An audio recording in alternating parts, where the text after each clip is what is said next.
Good evening, welcome back to the Evermore YouTube channel. It's Chris back with the post-match review. So Newcastle United are back in competitive action tonight.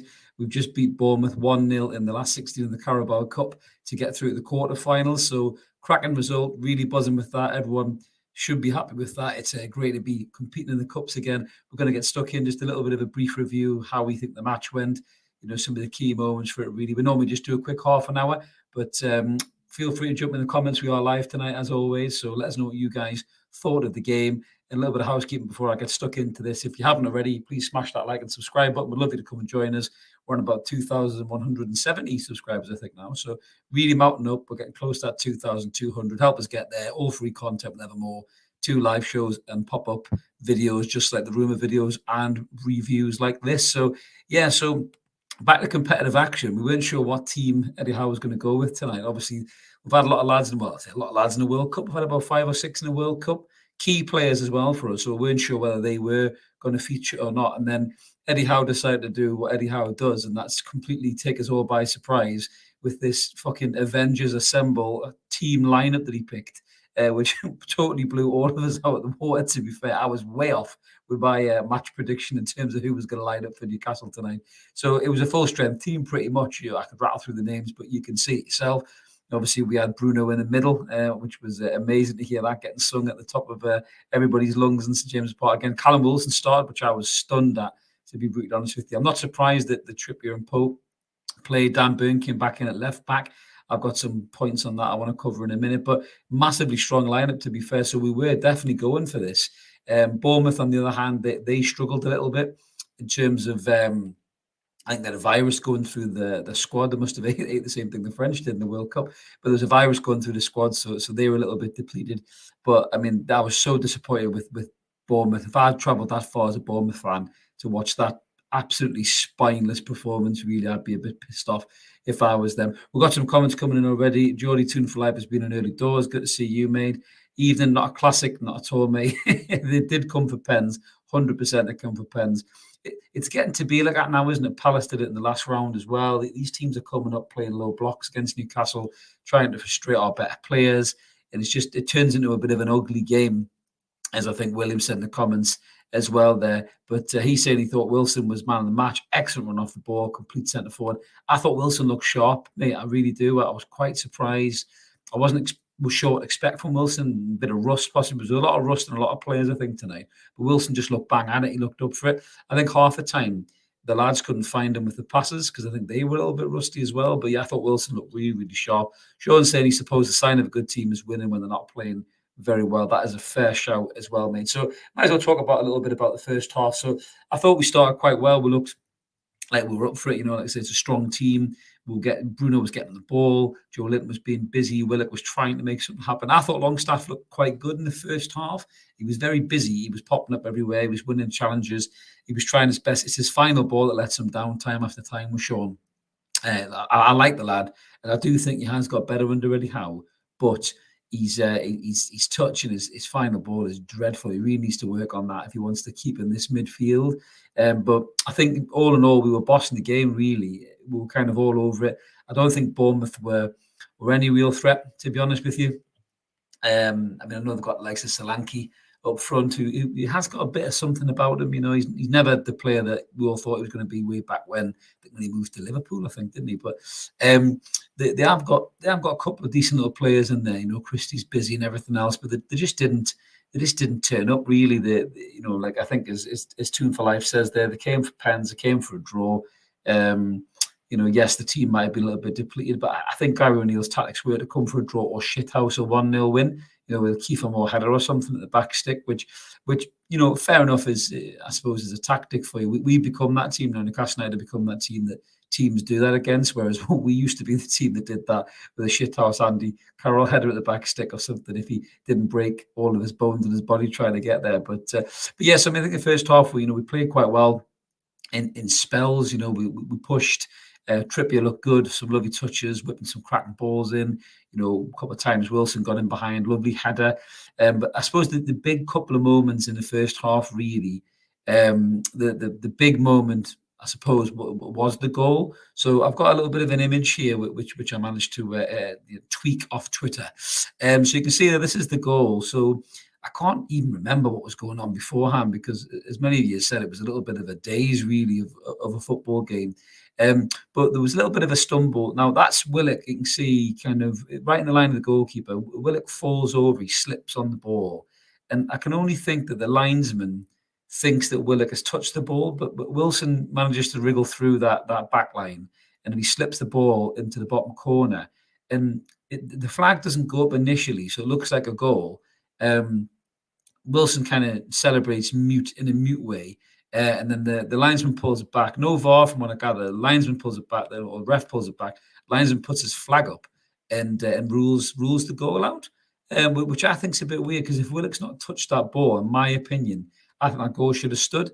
I mean, obviously VAR isn't in the Carabao Cups, which is a bit of a shame, really. But I don't think there's anything wrong with that goal at all. As Mark was saying there, if VAR was active, he thinks that's given 100%. In my opinion, I do think that was given as well. I've got your comment there, Ash, as well. I'm definitely going to come on to that as well in a minute, and just when we get to the second half. But so we're a little bit unjust there. I think we should have been 1-0 up, but we were definitely the side in the ascendancy. So we started to make things happen. Bruno was getting on the ball. He was finding space. They were trying to kick lumps out of him. Bruno looked really sharp, I thought, really, really good. A couple of chances he got on the edge of the box, pulled the trigger a couple of times. But just his overall play, his presence, moving around on the ball, just constantly being available, popping it off, knocking it round angles outside of the pegs, everything else, just absolutely class. Yeah, Tyson agrees with me, thinks that was a goal, 100%, definitely, absolutely. But just looking at the way the kind of first half was playing out, so I always thought there's one more big chance in this, and I can't believe that I'm going to say these words, but Miggy Almiron fluffed his chance, which I didn't even think was possible anymore. So you all know the ball comes down. I mean, Dan Burn, William's got a comment about Dan Burn there. I'm going to get into Dan Burn in a minute, mate. But Dan Burn finds space and whips this ball across the box. And Miguel Almiron's there on the back stick. And you think this is a goal, hands down. All he's got to do is almost run into it, and it's in the back of the net. And I don't know what he tries to do. I don't know if he tries to knock it back to Wilson. I don't know if there was an emotional, thought in the players' minds about, Wilson playing against his old club. He needs a goal.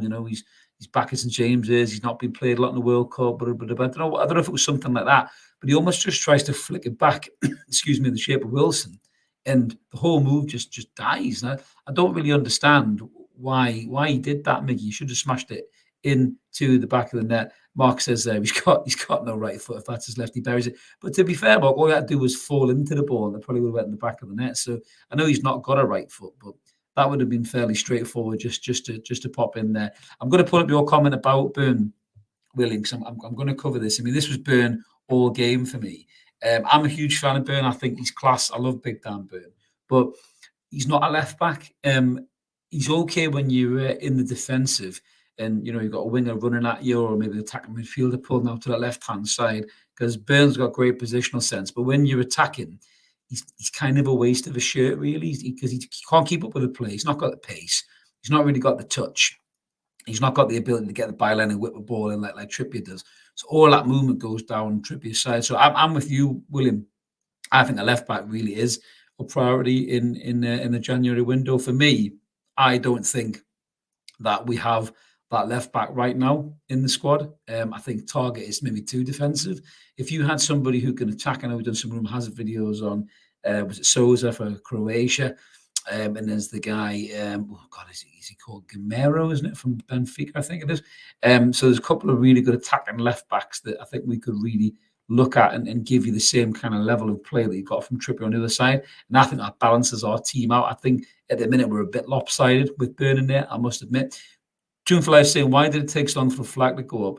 The ref can't see that from his position. No VAR. Absolutely, mate. Yeah, I totally agree with you. I don't understand why he took so long to lift that flag. It was just weird. I mean, even Wilson's kind of muted celebrations as well. Even the U2 Monkey, got to have you in the house, mate. Yeah, I don't think it was the Miggy of old, Ash. I've seen a few comments about that on Twitter. Everybody reaching for the hyperbole juice. Fucking hell, Miggy's had a reset. He's had a hard reset. Someone's held the button down too long and he's gone back to the Miggy of old. I don't think so. I mean, you look class in the preseason games. And obviously, we've got Leicester coming up on Boxing Day, which we'll try and do a preview for as well on the channel.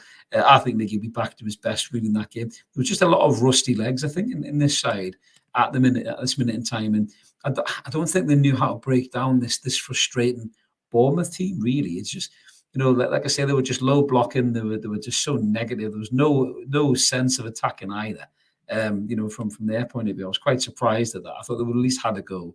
Toonfly saying Byrne did his main job of defending. You're right, maybe he's not a wing back, like I said, like Trippier. Yeah, he makes us a back three, and Trippier moves us forward 100%. That is the problem in itself.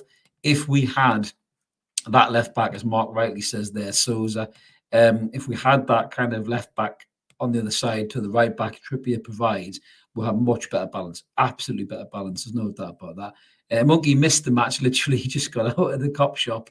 Fucking hell, mate. I hope everyone's all right. You can probably watch it back on highlights or something, mate. It wasn't great. He didn't miss a great deal, to be fair. Yeah, Monkey's got stories. I was going to say, I'll be keeping an eye on these comments, I think, mate, if he keeps telling us what the stories, but it's like line of duty. So obviously, going in the second half, we come out and we put the foot down again. We try to play, we knock it about. Bruno's getting more involved again. And then I think it's on the 60-something minute. I think I actually tweeted from our account that I thought Willock needed to get hooked, because I think Willock was struggling a bit in this game. I think he was a bit lethargic. His touch was poor. He was in kind of the wrong position. He was losing the ball. Him and Joe were getting in each other's way, I thought. And I always thought Maxi would come on. Maxi come on kind of just before the hour mark. And to be fair, me and Mark were a little bit hard on Maxi in what's going on Monday, saying that he needs to show up. And I thought Maxi added some spark to the game. I think he looked up for it. The fact the crowd gave him that massive roar when he come on, it really bigged them up. Maxi thrives on that, and he wanted to get on the ball, make things happen. He was dropping the shoulder, he was cutting inside, he was moving around, and he definitely looked the most creative outlet on the team. From that minute when he came on, as Peter rightly says, Maxi was the difference when he come on. He scared them as well, Peter. He's got that presence as Maxi. He scares people because they just don't know what he's going to do. And he looked like he had the beating of any of those Bournemouth players, hands down. Which with his brand new haircut as well and his red boots. But yeah, he looked like he could beat any single player on that pitch. As to coin a phrase says there, they just couldn't deal with Maxi. Absolutely. Just a comment there from Leighton. That's a new name, I think, Leighton. I haven't seen you, mate. Subscribe if you haven't, mate. Yeah, Bruno bossing it 100%. Bruno was man of the match for me, hands down. I thought Bruno was mint. Again, I was just watching him thinking, how the hell did this kid not play in the World Cup more? He was just absolutely class. Everything about him, man, just on the ball, swivel, looking for the pass before he receives it. Even when he loses the ball, there was a bit where I think Joe Linton overplayed it and he slid in to win the ball, and I thought, he's missed it. And then he kind of managed to hook it under himself and stand up and start the play again, which was unbelievable play from Bruno as always, But I think as the game kind of pushed on, I thought to myself, we are looking to push in and get this goal, and we did look good for the goal. And the cross comes in from Trippier, cracking ball from Trippier, and it's really unlucky. It's really unlucky that Smith heads it straight in the back of the net. To be fair, you should maybe give Chris Wood some heading tips, because it was a fucking great header straight in the back of the net. Really, the Bournemouth player tried to get rid of it, but it was coming. The goal was coming. And to be fair, Ewan, I agree with you, mate, as well. Trippier, it was a split between Trippier and Bruno for me in terms of man of the match. I do think that the Trippier was mint. There's no doubt about that, as he always is. But for me, Bruno just edged it a bit for me, mate. I just everything. Every time he was on the ball, it looked like we were going to do something. Same as Trippier, I suppose. You couldn't split either one of them, I suppose, mate. I think you'll go one way or the other. Yeah, he does tackle like Beardsley used to. Yeah, that little pull and drag back. Tune for life. I used to love the Beardsley tackles, mate. As Sean says there, it's the kind of game where you need a Maddison, totally, 100%. I mean, Maddison didn't play actually for Leicester tonight. I was looking at the results. If anyone doesn't know the results, so obviously we won 1-0. That's how the game ended. We nearly fucked it at the end. I think Nick Pope pulled off quite a good save towards the end, didn't he? From Solanke, where out of nothing really, ball kind of whipped in, and Solanke just hoys a leg of it, stretches out. And he makes a save. I mean, Kiefer Moore was a bit busy and all. I mean, I do like that lad as a big lad. I mean, getting in the way and occupying defenders. Chris Wood come on. Speaking of those lines, Chris Wood did come on for Wilson.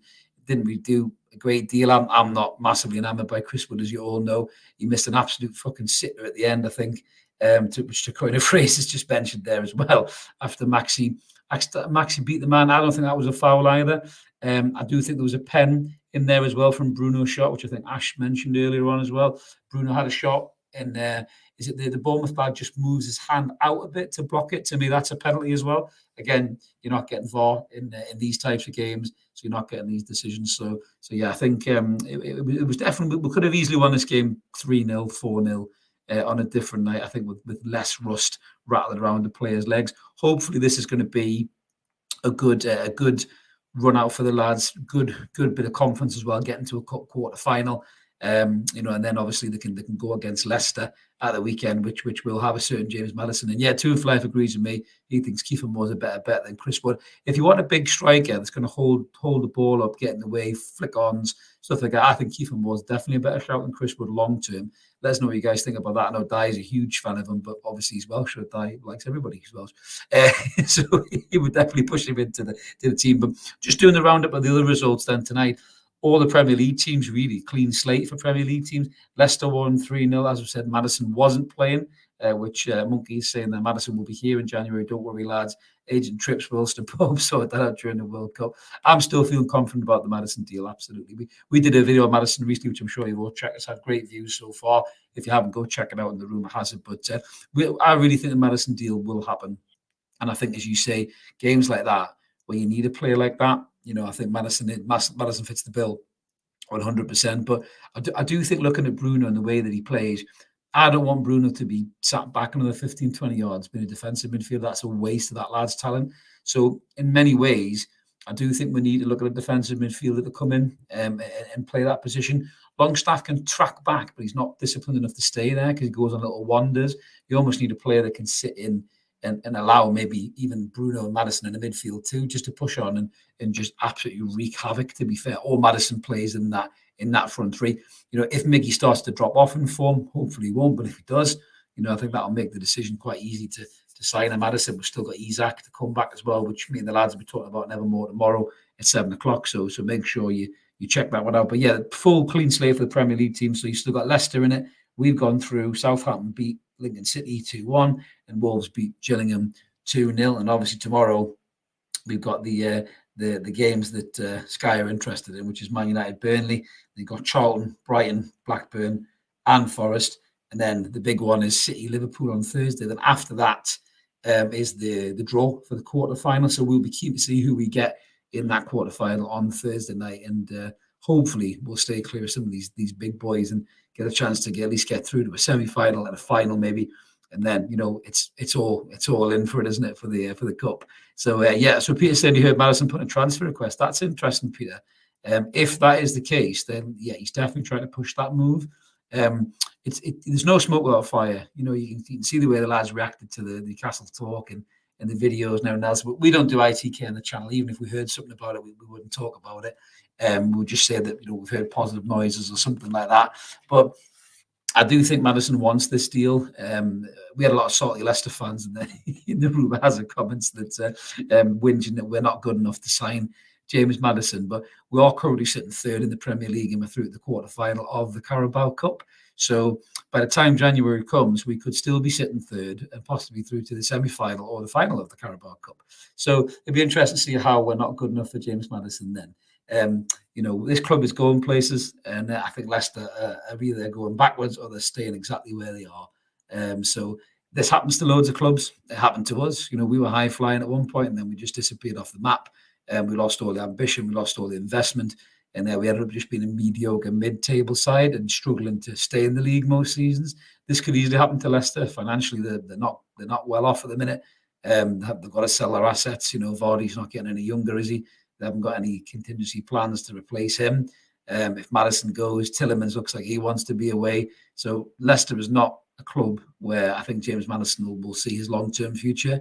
We'll only struggle, I think, if somebody like Spurs maybe comes in for him, or Arsenal, or potentially somebody like that. Then I think that we we might struggle to get Maddison there. So we've got a comment coming in there from Let's just say, rip out your intestines. Lovely. We're not good enough to get James Maddison, bro. We're sitting third, basically when the Carabao Cup. Yeah, absolutely, mate. That's what I said. So yeah, we are looking quite good at the minute for signing James Maddison. Absolutely. We've got Kaiserman, Newcastle players look tired. Do you know? I think we did look a bit tired. I mean, obviously we played a pre-season game. There was behind the closed door game on the same day as the Rayo Vallecano game as well.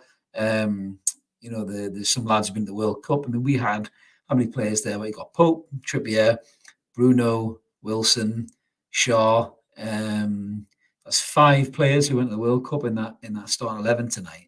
They've been travelling opposite sides of the world. You've got guys who come back from Saudi straight into a couple of games. So yeah, it's bound to catch up on them. Bound to catch up on them a little bit. Look a little bit rusty, I think. But a couple of more days of training, I think.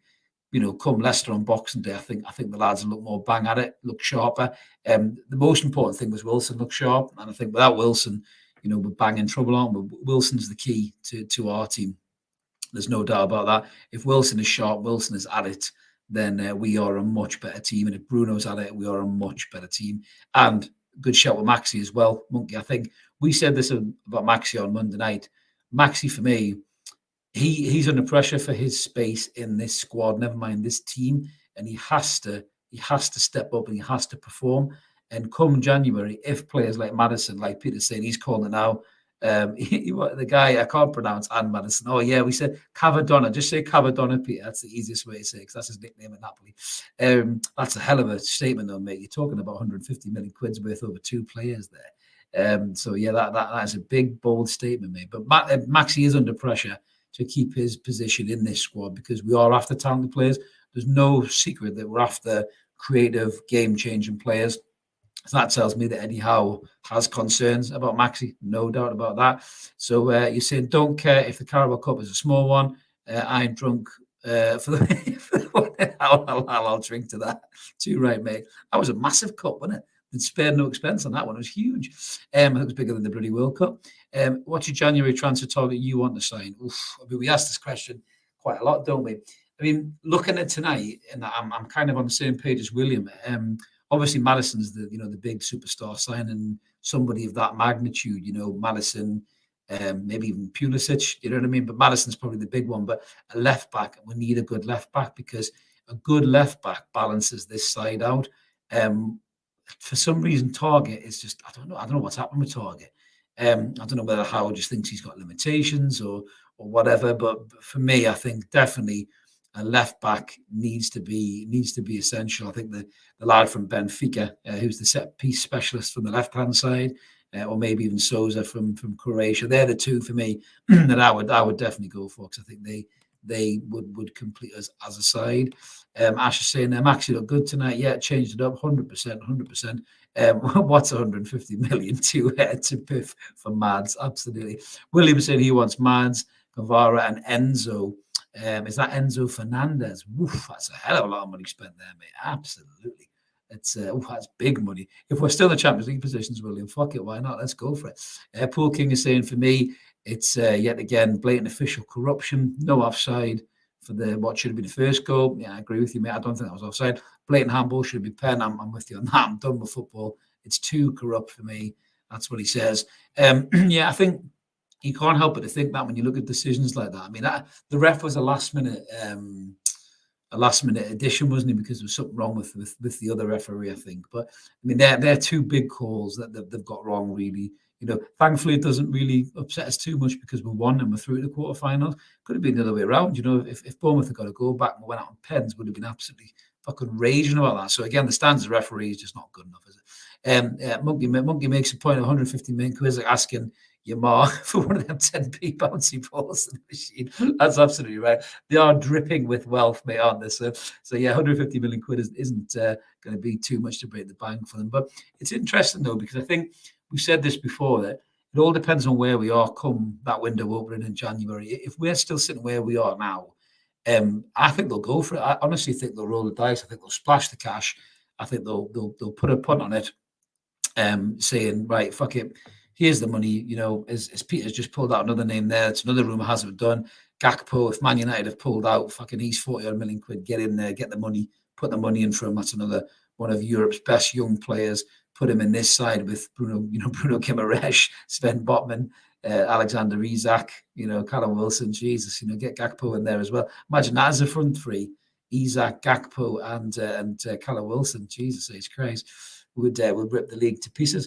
But there's no reason why we shouldn't go for it if we're in a position where Champions League is looking like it's ours. I mean, this World Cup's a funny one because everyone said it was good and it ended well and great final and yada yada yada. But the true damage of this World Cup will only be felt, I think, in the next kind of 8 to 10 weeks, where you start to see players breaking down, injuries and things like that because they've been off to play in the World Cup, they've come back and all this other stuff as well. Different training regimes. That was the thing with Callum Wilson. Apparently, he wasn't injured. It was a different training regime, and that's what Newcastle were a bit concerned about because obviously Callum having as many injuries he's had in the past, you've got to have a strict training regime and get the best out of him.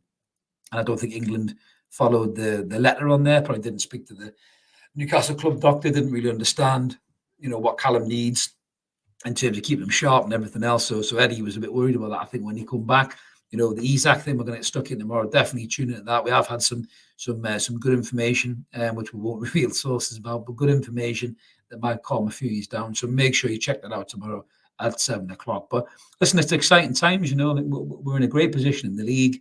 We've got a good chance to carry on in that position. We're through at the quarterfinal of a cup. I think loads of people said on Twitter it's the strongest lineup we've had in a cup in 10, 12 years or whatever. I think the last time we were in the quarters were Brentford, wasn't it, the 2021 season, and we're limped out 1-0, got beat, but shit. And I think it's great just to see they've actually went to that game to win it. I think if it wasn't for Bournemouth being so negative, I think we would have won that game, absolutely. Peter's saying Felix looks good, but I think that's a player we can get in a couple of years. Yeah, I agree with that. I don't think João Felix is a player that we'll get at this minute in time. If we finish next or this season and we're in the Champions League, that's when you'll see a lot of these what you call bigger players being linked to us, and that's when they'll be more realistic targets. Because if we have Champions League football, we will be in a position where we can say to João Felix and guys like that, we'll let you come play for us. You'll play in front of 50,000. To be honest with you, 52,000 is not enough. We got some tickets earlier on for the Evermore crew. Got a nice squad of us going to the Fulham game. And it was a nightmare. It's a nightmare. We couldn't get tickets for the Bournemouth game. Obviously, some of our lads are season tickets, some of us aren't. And it's a nightmare trying to get tickets for this club at the minute. It's like taking me out. The fucking lights just disappearing on the seats. Ooh, you can't get any seats at all. So we're high in demand as a football club. We need more tickets. We need more seats. Whatever they're going to do with St James's Park, they need to do it. They need to do it soon. It's just a shame that fat wanker decided to sell off the land outside before he fucked off. Or we could have extended the stadium out, couldn't we? Which would have been lovely. So Williams back to comment saying he thinks João has a huge hit or miss factor. He kind of scares me. Yeah, I can see why you think that, mate. But I think the lad's got so much ability. I just think that he could kick on and become, one of the, the it players in the world. I'm not saying he's going to be Mbappe, Haaland kind of level, but he could be in and around. You remember when like Bale was kind of sniffing in and around that kind of top kind of, 12 players in the world, same as Di Maria as well when he was there. So we've got Neo FNBR. Subscribe if you haven't, Neo. I don't recognize the name from previous. Pulisic is a must for top 4. I like Maddison too, 100%. I do like Pulisic. He kind of goes very under the radar. People don't salivate too much over Pulisic as they do over Maddison. I think because Maddison's tried and tested and he's been one of the best players in the Premier League for the past 3 years. Pulisic has had a very ropey 3 years at Chelsea, but Chelsea can ruin players like that. I think Chelsea's an awful club. If I was a young player in Europe, I wouldn't go anywhere near that football club. It's dreadful. If I was Potter, I wouldn't went anywhere near that. I've got a bold claim for you. I've just seen Peter pop in the comments. My bold claim is that Graham Potter will be the next England manager because the time Southgate is finished at the Euros, Chelsea would have sacked Graham Potter. So for me, I don't think that Potter will be a Chelsea manager when that comes, and he'll be the England manager. So Peter's saying players with end product are a must, 100%. I think Mark said this on what's going on, that the days of sentiment are gone. Yes, we love Maxime, we love kind of Miggy and all that stuff, but if they're not producing and we've got the ability to go and get better players that are more consistent, why wouldn't you do that? That's what progressive teams do. Man City did it. Remember, they got rid of they had, what was it? Your Stephen Islands and your Joey Bartons and your Darius Vassell's and all these guys. They got rid of all those guys that, everyone thought were kind of City through and through, and they replaced them with quality. They replaced them with Yaya Torres and, Agueros and Silvers and these kind of guys. And, that's where you need to be. That's where you need to step up in the levels. I mean, City were quite lucky because they didn't have the FFP hanging over them like the sword of Damocles like we do. And we're like under a magnifying glass getting watched by the powers that be. Mind you, if it's FIFA, they're corrupt as fuck, aren't they? So maybe we'll get away with it. We've got Pulisic as the LeBron James of soccer. Absolutely. That's another good thing for someone like Pulisic, is that commercial element as well. But he's not an Instagram player like Pogba. You're not signing him to do dabs and have shit haircuts. You're signing him because he's a good player. I think that game against England reminded everybody just what a really good player Pulisic can be. He ran that game. He was on the ball. He was busy. He was looking for stuff. You have Pulisic in a game like that tonight, he might just thread that ball through to Wilson. He might just find that killer pass, find that killer strike to win you that game, a bit like Maxi was nearly doing. I think Pulisic could do that, but also a little bit more consistently as well. So I do like Pulisic. For 40 million quid, I think he's a snip. Chelsea fans definitely don't appreciate him. Yeah, you're right. You can tell the fans aren't used to losing. Absolutely, yeah. They've become quite snobby, the Chelsea fans, over the years. I think England waiting to see how, possibly. It depends on how the Newcastle project goes for Eddie Howe, because you're only as good as your last game, aren't you, really, in management? Eddie Howe's got so much credit in the bank with this football club, with this fan base, because of what he's done. And that credit is going to last him for a long time. If we keep winning games like we're winning games, if he wins that cup, if he wins a Carabao Cup, even as Mickey Mouse as that sounds to a lot of people, fucking that'll put Eddie Howe in a stratosphere at this football club. He will be unbelievably loved universally by every Newcastle fan and the owners. But what I like about him is he's bringing in these big young players from Europe, Bruno Guimaraes, Sven Botman, these guys who have been courted by some of the biggest names in football, Maldini. Arsenal were sniffing around Guimaraes, and Eddie Howe is managing them, and they're all waxing lyrically about Eddie Howe. They're going to Netherlands squads. They're talking to Brazilian teammates. They're saying this guy's unbelievable. Wilson goes away to England with Trippier, and he's talking to Maddison, and they're all going, "Oh, what's it like to play for Eddie Howe?" And he's just saying, "Oh, this guy's unbelievable. What he does is absolutely incredible." Which is exactly what we want. This young, exciting manager. Pulisic is a lot of fighting him. Yeah, absolutely. William, I do like. He's a bit micey as well. He's not scared to put a tackle in and rattle a few heads, mate. Which is really good, because we need that type of thing as well. And Stephen's in the comments, just subscribe. Love the show. Thank you very much, Stephen. Great to have you on board, mate. Loads more room for anybody else if you want to smash that button. And my admin is in the back there, Mark, saying thank you very much. Yes, we do appreciate any new subscribers massively. But yeah, so I mean, it was a bit of a shit game, but winning ugly is still winning, as we've all said already. We're through the quarterfinals of the cup. They didn't look like they threatened us at all, really. Bournemouth, a couple of shitty chances towards the end. That we've got unbelievable goalkeeper that even when he's sitting, he could have been reading the Race and Post all game and having a coffee and eating a donut, and he still pulls off the saves when he needs to pull off the saves, because that's what good goalkeepers do. Should have been, England number one, in my opinion. Pickford didn't do anything wrong, but I just think Nick Pope is such a better goalkeeper. I think I heard on the commentary that was his 10th clean sheet in a row or something daft like that, and his 5th clean sheet at home. They're phenomenal stats as a goalkeeper. He has probably got to be the signing of the season, I think. At 10 million quid, he's an absolute bargain. He'll save us way more points this season than Dubravka ever saved us. Dubravka was a good keeper, but he always had a rick in him. Whereas I think Nick Pope, touch wood, Nick Pope for me, I think is up there, is arguably one of the best goalkeepers in the Premier League right now. There's no doubt about that at all. Just going to the comment coming there saying, so the second I got a notification from One Football saying own goal, I was posting myself, laughing at the pissing myself, probably been, the old One Football one. They love an own goal, don't they? So we've got Peter saying as well, when we get Maddison, it'll boost his career and massively help him get into the first 11 of the England squad. You need to be at a big club and have the England eyes on you. It's interesting, isn't it? Because how the mentality has changed. Remember when a few seasons ago under Rafa, when Lascelles and Shelby were playing some of the best football they've ever played, and everyone was screaming to get in the England squad. Even non-Newcastle fans were talking about John Joe Shelby, saying there's no other player like him in the league. No other player can find that pass like him. Everything else, they weren't interested in the slightest. Now all of a sudden, Newcastle United is the place to look at for England players. I think Dan Burn was unlucky not getting that squad. I think if they knew something was going to happen with Ben White, and that's all still a bit the old Ben White thing. I've got my theories on that, and I think we had a good chat about that in our Evermore chat group. But I think there might have been more to the Ben White thing than meets the eye. But Dan Burn was unlucky not to be in that squad because of his versatility at left back and centre half. Yes, he's not a great wing back, as we said, but he's a steady defensive left back. But you've got obviously Trippier as an England regular, Pope's an England regular, Wilson now I think will be an England regular because I can't see outside of Harry Kane a better England striker in terms of a goal scorer outside of Harry Kane. So I think Wilson will be in around the England squads for friendlies, for the playoffs, into the Euros and those kind of things. But yeah, I agree with you. Maddison coming to us, I think we'll give him better England recognition, 100%. I think he'll play more for us, get more benefit playing for us. I think we play a better style of football that will suit him. Leicester have got a little bit off the boil with it. So I think it's a great move for the player and a great move for us if it comes through. Neo saying if we do hopefully qualify for Europe, which would be class this season, I think it's on Howe as he hasn't experienced that.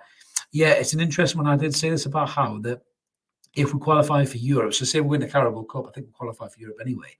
But if we qualify for Europe and get the Champions League for argument's sake, that's when the pressure will come on Eddie Howe, because if we get battered by a Leverkusen or a Madrid or a Barca or Benfica or someone and they absolutely fucking annihilate us, that's when the daggers will be out for him in the media. Some of the fans will be he's not really a Champions League manager, is he? Because this is what happened with Bobby, if you remember. Bobby saved us from slipping off the edge of the cliff, took us from the bottom of the league to Champions League football, regular, mixed a team full of young, exciting players and old experienced pros. And the minute we didn't qualify for the Champions League, they turned on Bobby, and we never really recovered from that, I don't think. So I really hope we don't make the same mistake with Eddie Howe, because he's earned that right to managers in Europe if he gets us there, and he's earned that right for patience in Europe as well. So let's just see how we get on there. So Stephen's saying a big target man spoils our style of play. We need that pace. The faces go not back to it. Maddison's coming to tune away the lads, absolutely. But I think we do play better that way, and I think that was the logic by signing Isak as well. Stephen, I think to have that pace that can run in behind. I don't think Isak was ever seen as a wide player. He was always seen as Wilson's long-term successor because he's got that speed to whip in, in behind the back four, which we saw him do at Liverpool so effectively. Should have had 2 goals, in my opinion, in that game. But yeah, I think that the target man just gives you that, as a squad player, gives you that option if you have to get down and dirty, and for low block teams like tonight. A target man isn't a bad thing because you can push him right up as a battering ram. You can hold it, you can flick it, you can have your players' pace pulling off either side of them. So it's a nice option to have off the bench. But I don't think Chris Wood is that good anymore. I think he's maybe been done at the Premier League level, whereas like Kiefer Moore has a good few years left in him at that level. A bit like what Carroll used to do, in all fairness, So we'll see what happens with that one, But yeah, it's not a priority position for me. Left back, defensive midfield, and definitely attacking midfield as well. So William saying doubt we could get him. How about Declan Rice at centre midfield? Yeah, West Ham know they're going to lose him. It's a funny one, William, because we had this conversation a few weeks back that if you had said Newcastle United and Declan Rice in the same sentence, you'd be laughed out of the room last season, but not now. Not now. Why would you be left out of the room? We could afford him. I think you would fit in well to our style of play. I think you would sit and hold and allow Bruno, allow Joe Linton, or maybe allow Bruno and Maddison, if it is them two, for example, to push on, to attack, to find space and everything else. But I think that there might be cheaper defensive midfielders abroad. If you think what would Rice cost you? I think me and Mark had this conversation, 100+ million. Who's the boy from Morocco? Is it Arabat who smashed Mbappe? I think you can probably get him for about 70 million quid. I'd rather have him, to be honest with you, because I think he's an absolute shithouse of a player. People talked about Mikel Merino. Could you bring him back, play him in the holding role? He's good on the ball as well as defensively. So there's loads of different options there. But I do think a defensive midfielder is a must for us if we're going to be playing, Champions League football, Europa League football. When you're playing against much bigger teams, you need to have an option there. I still stand by my claim that if we had a defensive midfielder against City, we'd have won that game, wouldn't have drawn 3-3. So it's just one of them. That's the difference between winning games and drawing games. And Tiger students say we need Maddison, defensive midfielder, and a wing in January. Couldn't agree more, mate. That's a great shopping list. And let's hope the owners are on the same page as you, mate. Raymond saying poor performance, to be honest. However, great win. Great win the match, or great to win the match, absolutely, mate. 100%. Yeah, I mean, that's it. We've got to get past that thing of exciting football every week. It's never going to be like that. Winning games, especially in cups, is massive. I don't give a shit if it goes off somebody's face and goes in. If we get to the final of a cup and win a cup, Christ, imagine we were in Wembley and it smacked off Chris Wood's left bollock and went in, we'd all be jumping up for joy, to be honest with you. So I think I'd be the first one to do it, even though I've called him shite all season. Peter saying we will end up with a full England squad. Not Pickford, though. Fuck him. He's not coming, mate. Mack him. So Tiger Studios is saying, yeah, Maddison and Jan, Bellingham. Oof. Bellingham, mate. I'd love that as a dream signing, mate. Dream signing. We had this conversation as well. Why realistically can't we go for Bellingham? Why not? Jesus, I think we're probably a bit away from it now, maybe a couple of years away from it now. But if he stays at Dortmund for another season, which he could easily do, why couldn't we be in the argument if we're a Champions League regular and up in the title picture? Why not? Stephen saying, yeah, centre DM and a left back are a bigger priority than anything else. I can see that. I think if you look at the shape of the side, as we just said there, Bruno still has to come back, doesn't he? And you lose him in that attacking berth. I mean, even tonight when we were frustrated, there was times that Bruno had to come back. And I think some of Joe Linton's passing was sloppy tonight. And Bruno saved his arse a good few times. I think when he went off, they're good mates anyway, but Joe Linton gave him a little bit of a love and a little bit of a slap on the back and stuff. But I think a lot of that was for thanks for saving my arse. I've been shit tonight. I mean, Joe Linton's still good. There's no doubt about that. He's influential in this team, but he does blow hot and cold sometimes. Whereas I think Bruno is a lot more consistent, in my opinion. So yeah, I think if we had somebody sit and allow Bruno more freedom to push on, like he did against Leicester, like he did against Southampton, we'd see them goals coming as well. So it's definitely worth looking at from transfer plans. Imagine having Bellingham at Newcastle would win the Champions League, the Premier League, new potential league, whatever it is. Absolutely. Bellingham to me would be like a Steven Gerrard in your team. And that was a kind of player I would love Newcastle to have had over the years. I was lucky to see Rob Lee in his pomp.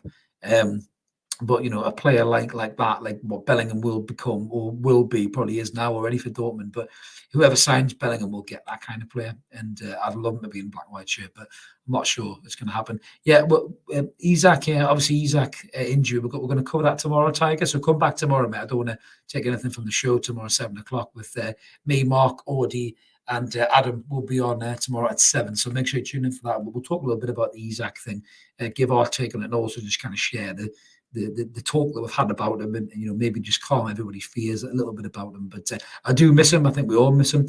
I think if Isak was there tonight, could have been a different game. Maybe he would have won it for us a little bit sooner. Maybe get another couple of goals because he's that dynamic. But it is a good win, as I say. So it's a great way to sign off. Thank you so much, everybody who's been in the comments. This is great. It always helps it flow. Makes me do more than half an hour, which I've done now. I've done 45 minutes. As I mentioned at the start, if you haven't already, smash the subscribe button. We'd love you to come on board.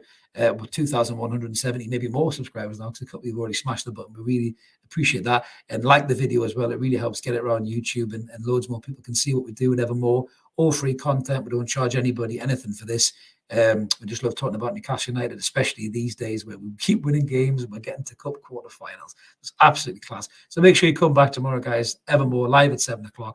We'll see you all then. This is Chris signing off. Let's keep supporting our team of Core United, and let's get our tickets to fucking Wembley. Come on. See you later.